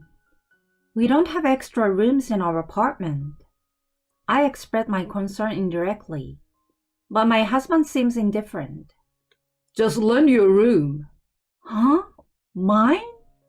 If you move to Luna's room, then there should be enough space for Amy and Olivia. What the hell is that? My husband casually forces me to endure. I can't understand why I should endure the inconvenience. I really don't understand. With a big smile on his face, my husband invited his sister and her daughter in, and gently told them both, From today on, make yourself at home here. without so much as a sorry to bother you, the two of them barged into the house. They promptly sat on the sofa and started watching TV. I pulled my husband aside and questioned him in a hushed voice. What do you mean by suddenly deciding to support these two? Our house doesn't have the space for it. Scott sighed and gave me a displeased look. Come on, can't you? Amy's in trouble. How can you be so indifferent? Don't you think you should at least consider helping her out a little? No, it's not that. I don't mind them staying at our place for a while, but supporting them is different, isn't it? At least they should contribute to the food expenses. What? Are you a miser too? Amy doesn't work, so obviously it's impossible. This is ridiculous. I don't care about your opinion. My important sister is in trouble. As the head of the household, I've decided to support her, so you should just follow it quietly. With that, he started playing games with his sister and niece. Moreover, the curry I had saved for tomorrow was eaten up by my husband, sister-in-law, and her child. Make something more nutritious for my niece. He criticized me while pampering his sister's daughter. Had he ever thought about the nutrition in the meals for his own daughter? He was so kind to his sister's happy niece. But what about my daughter? My husband completely took his sister's side, ignoring my opinions. Instead, he treated me, who was concerned about living expenses, as stingy. Can't contribute to food expenses because she doesn't work? That's not something new. Even if they're in trouble, our house doesn't have the capacity to support them for free indefinitely. The next day, and the day after that, my husband pampered only his sister and niece, not even sparing a glance for me and our daughter. Amy, I bought her cake because you said you wanted one. Oh, Scott, thank you. There was a toy of Olivia's favorite cartoon, so I couldn't resist getting it. Wow, thanks, Uncle.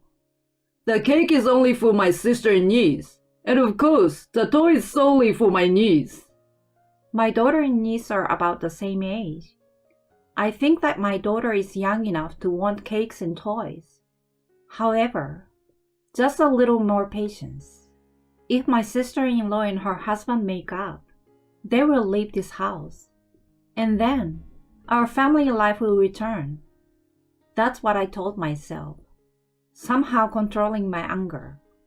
Then one day, my daughter said to me, Mom, does Dad like Olivia more than me? Huh? Because he's always kind to Olivia. Dad doesn't respond when I talk to him. Saying that, my daughter had tears in her eyes. Feeling indescribable emotions, I hugged my daughter tightly. It's okay, because Luna's dad is Papa. Even though I managed to defuse the situation at that moment, things couldn't continue like this. Later, I approached my husband, urging him to make changes. Luna is feeling lonely. It's fine to show affection to Olivia, but please, pay attention to Luna as well. Huh? Fine, I get it. It's annoying. Annoying? We have our own child, right? It's not Olivia, okay? Yeah, I get it. Luna can entertain herself, right? Despite conveying my daughter's feelings to my husband, the situation didn't improve easily. My daughter looked at my husband, who was happily playing with my niece, with sad eyes. However, my sister-in-law didn't take the place of my husband in caring for my daughter. My husband and sister-in-law were always focused on Olivia. I was the only one who cared about my daughter, but she still seemed somewhat lonely. By the time a month had passed since we moved in together, our lives were in shambles. Although I was barely making ends meet, my sister-in-law and niece had their way, and no matter how much I cleaned, the rooms were a mess, and I never had a moment to relax. I couldn't endure this life any longer.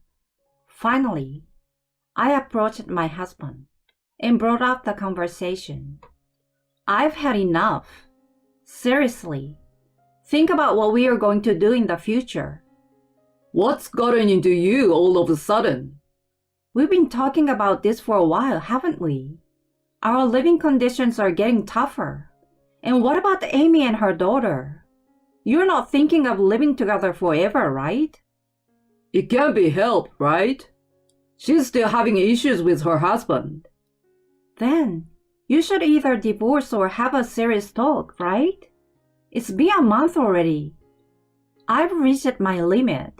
Please, consider the feelings of our family. Having such a conversation was sure to put my husband in a bad mood. Yet, for the sake of my daughter and the future of our family, it was crucial to have a proper discussion. Luna loves you a lot, you know. If her beloved dad is being overly kind to other kids, of course she will feel upset. I strongly conveyed our daughter's feelings more than mine. Considering he's a father, I thought if he understood how lonely our daughter must be, surely he'd change his attitude. However, what came out of my husband's mouth were unexpected words. Amy is my sister. Your family is particularly the same. So why can you say such cruel things? You're inhuman. Inhuman? Me? Suddenly hearing incomprehensible words, my thought came to a halt. I don't particularly dislike my sister-in-law and her daughter. I just felt that if the current situation continued, I needed to address it. Yet, my husband spoke as if I were the villain. I've thought this for a while. You're cold. I know Amy is in trouble, and Olivia is lonely and separated from her father, so I have to take care of her. You've got your daughter with you, so you deal with it. Wait a minute. Even though I covered all the expenses for our life, why do Luna and I have to endure this? If we are contributing to the household budget, it means it's also coming from my salary, right? It's obvious, isn't it? Amy is my sister. In other words, for you, who is my wife, she's family. Yet you're always saying such cold things. Aren't you ashamed of yourself? Raising his voice, my husband attacked me unilaterally, asserting that his life and Amy's life are important. He stared at me with cold eyes. To my disbelief, he even uttered words that were hard to believe. Amy says she wants to continue living like this, and from now on, the two of us will support them. We will take care of everything, including meals and living arrangements. At that moment, the faint hope I had clung to was instantly shattered. The idea that if we talked, he might understand, or that our previous life might return, now seemed utterly foolish. I looked straight at my husband and spoke. Fine. Then we'll get a divorce. Huh?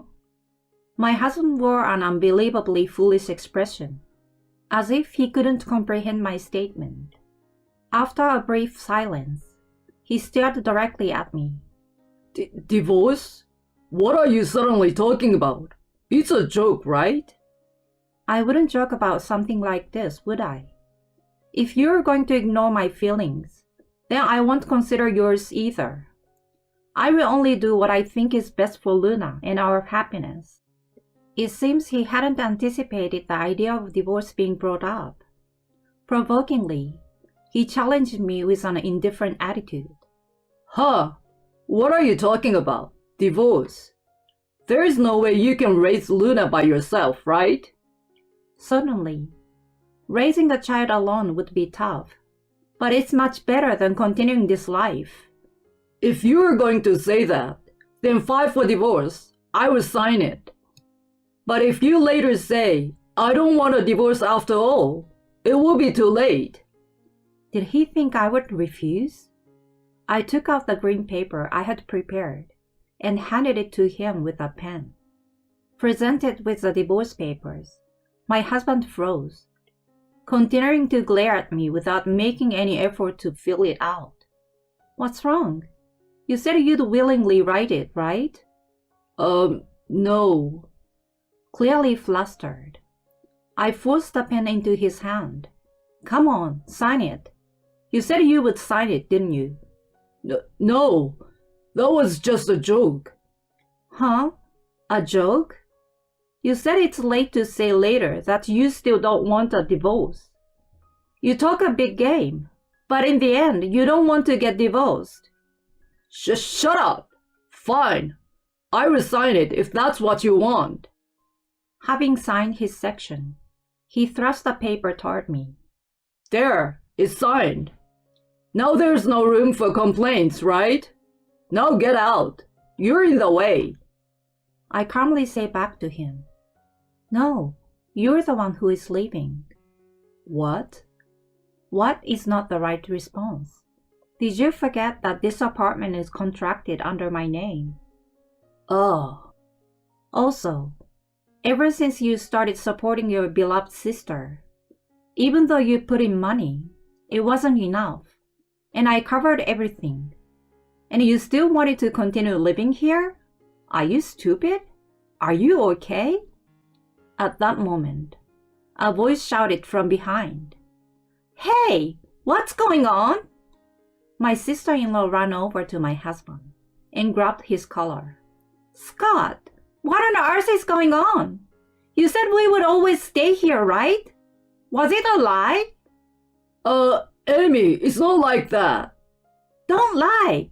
I trusted you to keep us at home forever. I don't get it. Why are you being kicked out of your own house? I didn't expect things to get this bad.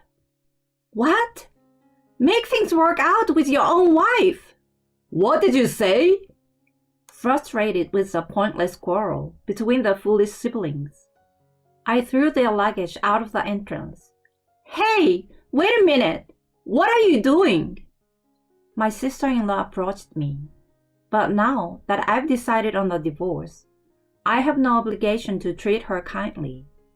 I'm just moving your belongings outside. Or rather, isn't this trespassing? Can you leave soon? I spoke in a low voice, causing Amy to shiver and step back. Hey, you don't have to throw our belongings out. I turned to face my husband. Hey, can you leave soon? I no longer have any use for you. You? How dare you say that to your own husband? I'm not a wife anymore, but an ex-wife. I didn't think you were such a cold person. Too bad. You stepped on my landmine. If you like that child more than your own, why not live happily together at 3? Where are we supposed to go if we live here? Are you planning to kick us out? I don't know. Do whatever you want. Come on, leave already. I might as well call the police. Confirming the reluctant departure of my husband and sister-in-law, I closed the door of the house. I would probably never see them again. Glancing around the room, I noticed my daughter looking at me with a puzzled expression. Mom, where's Dad? Sorry, Luna. Is it okay if it's just me and you from now on? My daughter hesitated for a moment, showing a thoughtful expression, but quickly returned to a smile. All I need is you, Mom. If I'm with you, Mom, that's all that matters. I hugged my daughter tightly as she ran towards me. Even without a husband like that, we will be fine. I'm sure we can be happy together, just the two of us. Days later, I repeatedly explained the situation and returned my husband's family's belongings to his parents' house. As expected, my husband and sister-in-law seems to have returned to their parents' house. However, it seems they were kicked out and disowned by their furious parents.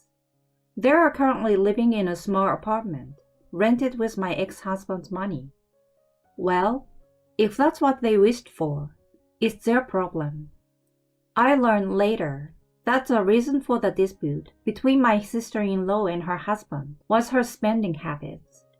Now, her husband is demanding back the money she spent. I receive disgusting messages from my ex-husband almost every day. I was wrong, so please forgive me. I love you and Luna the most. I want to go back to being a family. Of course, I didn't respond to any of them. They went straight to the trash. My daughter doesn't want to see her father anymore, so there's no intention of meeting him. To avoid being forcibly confronted, I plan to move soon. For the sake of my daughter, I want to shower her with a lot of love.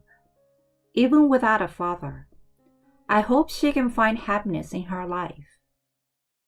My wife's food is terrible. I'm finally going to have some good food today, so I've been looking forward to this since last night. My husband drunkenly belittled me. My food is terrible? What are you talking about? You haven't had my cooking for weeks. You have been eating that homemade meal by your boss's pretty daughter, haven't you? I've been waiting for this day. I'm gonna tell them everything. My name is Cheryl. When I hear there's a sale at the local supermarket, I go there even if there's nothing in particular I want to buy. I'm 40 years old. Everything has gone up in price lately, so it's better to buy when it's on sale and freeze it to save money. I will have to work on my electric bill in the winter. Haha. Now I'm more interested in saving money and having a vegetable garden. When I was a little younger than now, I had no knowledge or interest in such things. The only thing I was interested in was my husband. I was in my late 20s at the time, married for 3 years to my husband Evan, and we had no children. I was wondering if it was time to think about having kids. My husband did not seem to be interested in having a child, saying that we should let nature take its course, and that we did not have to force ourselves to have a child. He has no idea that a woman's body has a limit.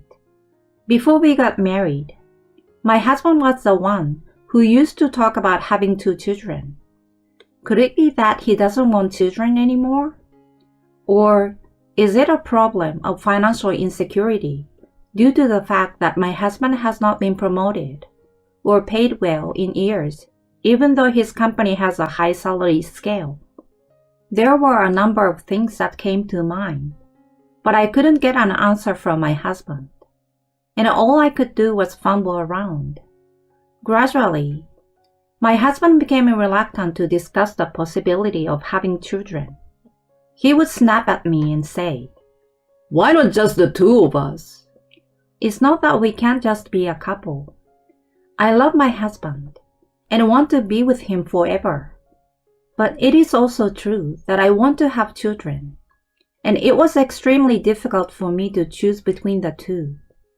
As the number of arguments increased, there was no more opportunity for my husband and I to have a baby. And so, there was an awkward atmosphere between us.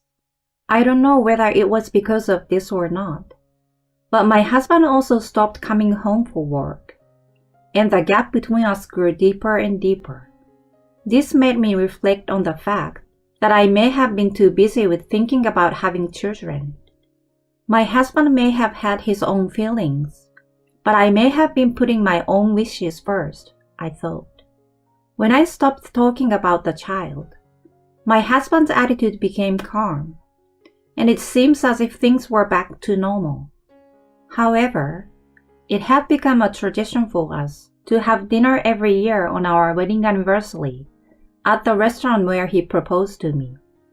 My husband would go straight to the restaurant after work, and I would dress up at home and meet up with him in front of the restaurant. I loved this day more than my own birthday because it was like when we were still dating. However, on our wedding anniversary this year, my husband did not show up at the restaurant. I waited for hours in the rain under an umbrella in front of the restaurant, and when I called his phone, he did not pick up.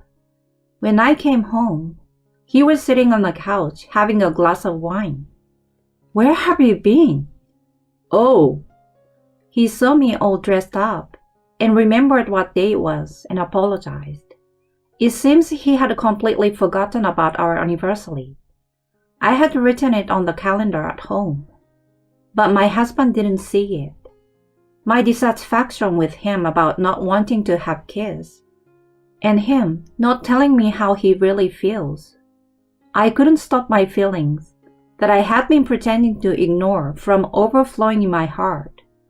Of course, I was sad that he forgot our anniversary, but more than that, I felt as if my husband was neglecting me, so I was very frustrated. I couldn't help but blame him. "What am I to you?" Our wedding anniversary ended in a big fight. Someone once told me that it is a bad habit of women to be emotional. I think that's true, but I just couldn't control my emotions that day. My husband apologized to me later, but he didn't look me in the eye and didn't seem sincere either. On top of that, he never came home again, and the gap between us, which I thought had almost been closed, became even wider than before. Whenever I see him, he sometimes looks unhappy. He won't even smile at me anymore. I thought we might not make it. Just as I was thinking that, I got some very bad news. "Hey Cheryl, I saw your husband walking with a woman the other day." "What?" I was walking back home when I came across my neighbor, and she said that to me with a smirk. Immediately, the woman next to her said, "Hey, Naomi, shut it! You can't just say that, can you?" But her eyes looked a little amused. They were both hoping to hear what I have to say. It shows on their faces. This is what I hate about having neighbors. At first, I tried to dodge them, thinking that they must have mistaken by someone else or something, and that I didn't want to deal with these two rumor mongers. But I was still curious. "What do you mean?" "I saw him arm in arm with a girl who looked like a college girl. And your husband hasn't been home much lately, has he? His car isn't in the parking lot at night, too." Stop checking whose car isn't in the parking lot. It's disgusting. That's what I thought, but held back from saying it out loud. Then the neighbors continued.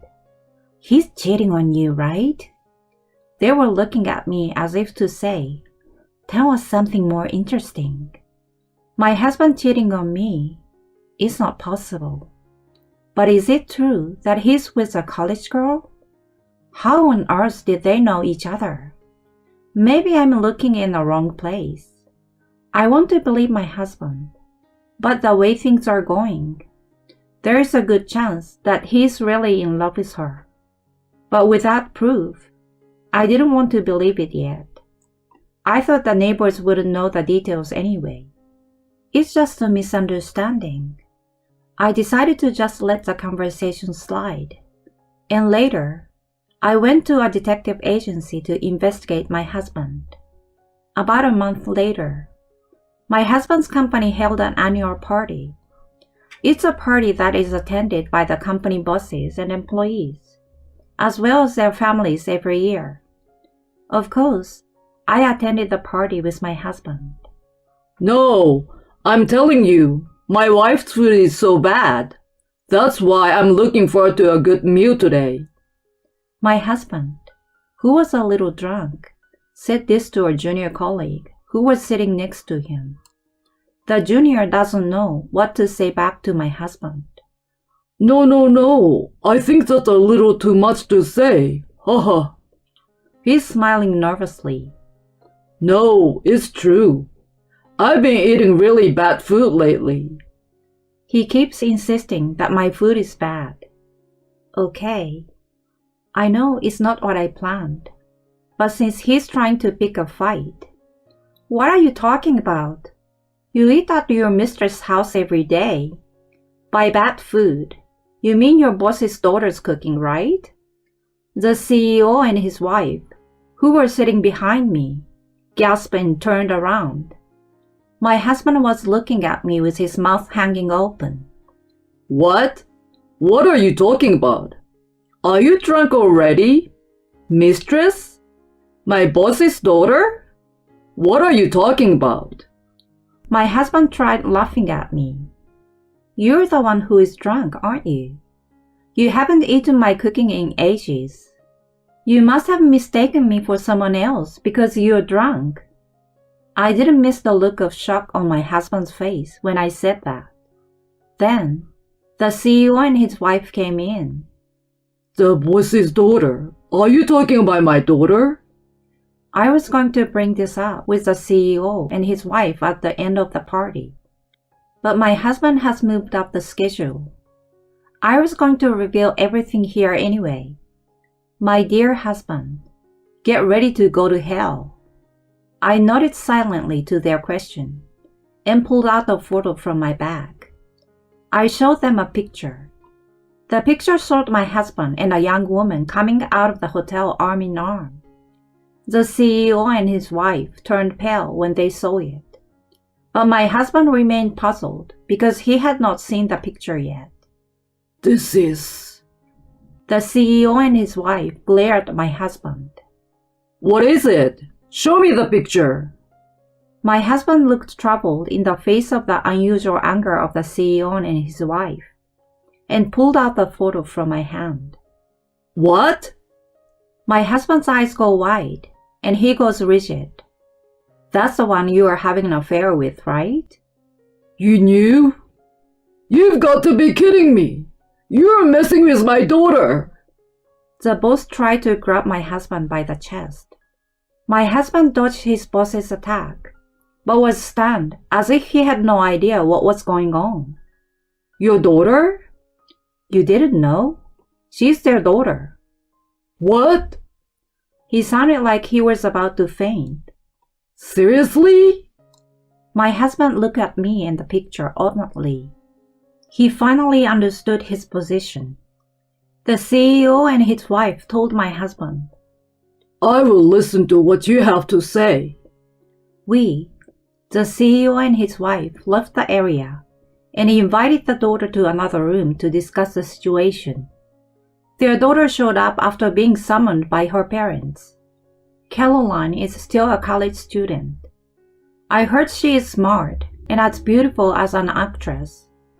I thought she was too good for my husband.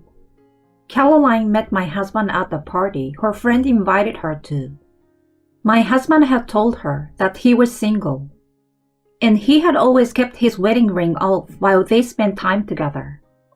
Caroline broke down and cried on the spot. I believed you when you said you would marry me. Caroline cried on the CEO's chest. But I'm serious. How can you get married if you're not even divorced yet?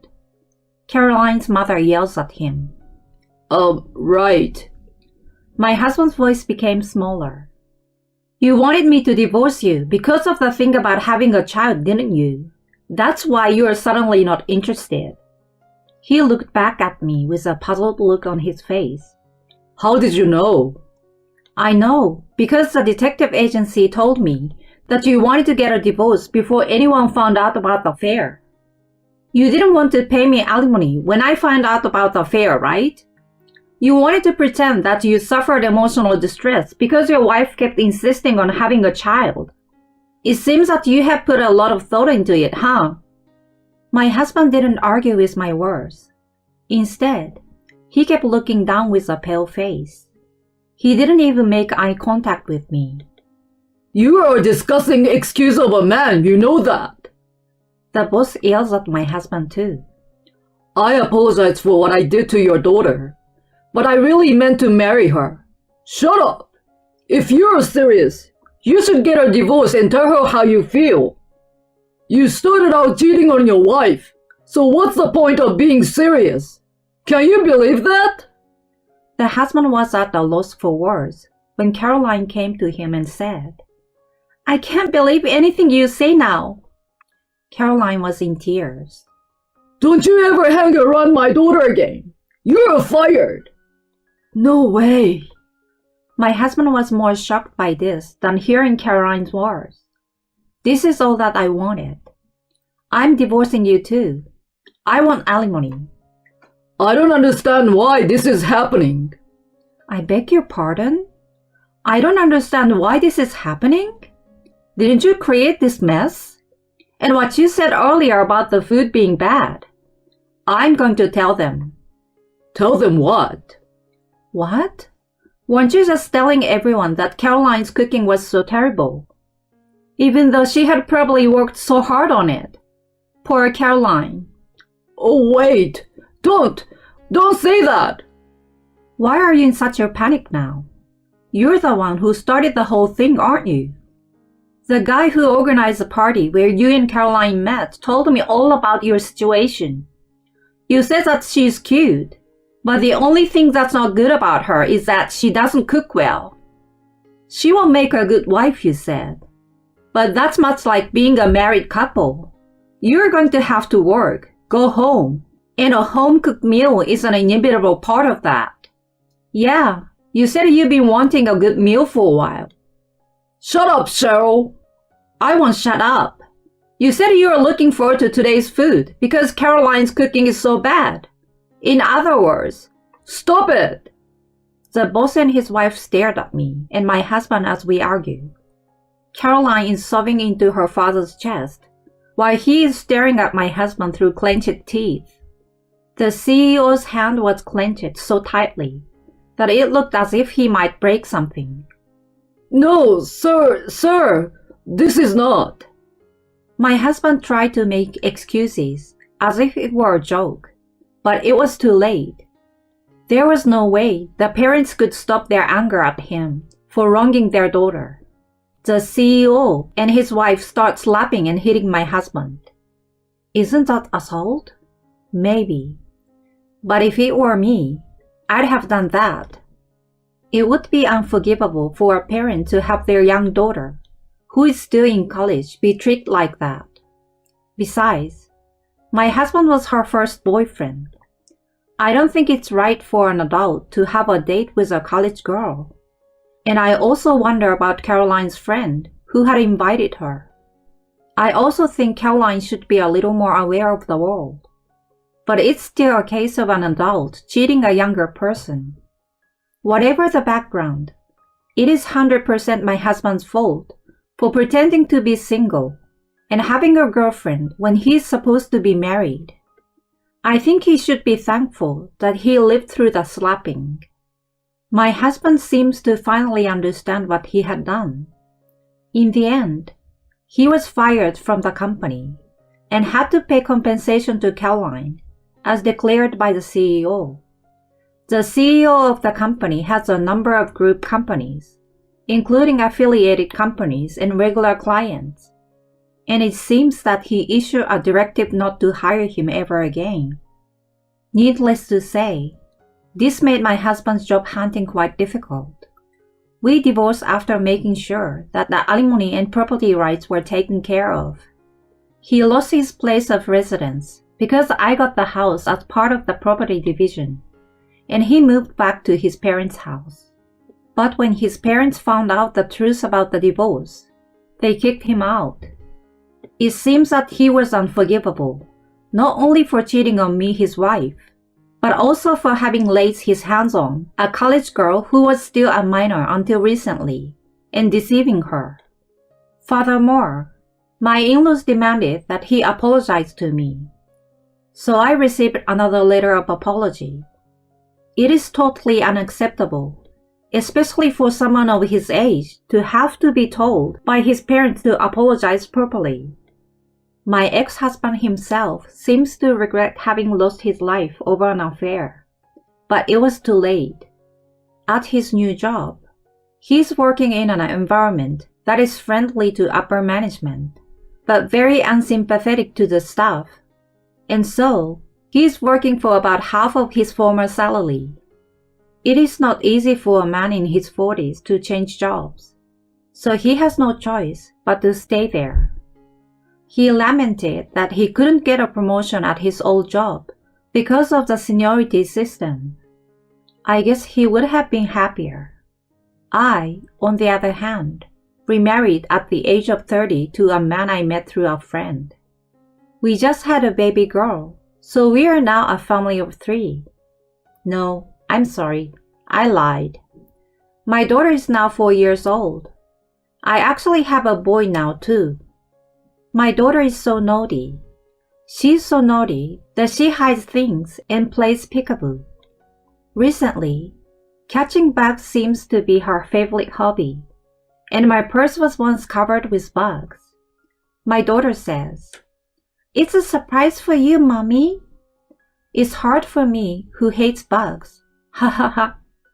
Still, I wanted to make her happy, so I told her I was happy even if it was a lie. But the next day, she gave me a lot more bugs as a present again. Oh. She speaks so much that it's hard to believe she's 4 years old. I'm always amazed at how naturally she joins in our conversations. I've heard that girls grow up so fast, but I didn't expect this much. My child is cheerful and full of energy, but she's a kind girl who gives me presents when I'm tired, even if there are bugs, and wants to massage my husband's shoulder when he comes home from work late at night, even though she feels sleepy. Having them in my life, I thought that my ex-husband and I were destined to divorce, and this remarriage was also destined to happen. My life has been full of many things, but I'm happy every day to be blessed with my new family.